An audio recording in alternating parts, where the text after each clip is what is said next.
Praise the lord. దేవుని ప్రశస్తమైన నామానికి మహిమ కలుగును గాక. ప్రియమైనటువంటి దేవుని బిడ్డలారా, ఈరోజు దేవుడు మన కొరకు ఏర్పాటు చేసిన వాగ్దానము, యోగ్యమైన వాటిని గురించి ఆలోచన కలిగి ఉండుడి. రోమీలకు వ్రాసిన పత్రిక 12వ అధ్యాయము 17వ వచనములో పౌలు భక్తుడు రోమా సంఘమునికి ఇలాగ వ్రాస్తూ, యోగ్యమైనటువంటివి ఏవో మీరు చాలా జాగ్రత్తగా ఆలోచించండి.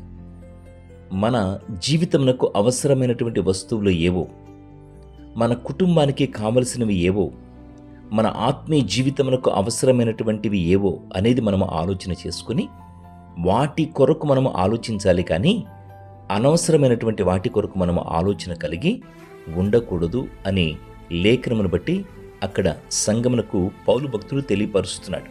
అదే ఈరోజు మన జీవితంలో కూడా మనము కూడా ఆలోచన చేసుకుని యోగ్యమైనవి ఏవో వాటి కొరకే మనం ఆసక్తి కలిగి ఉండాలి. ఆమేన్.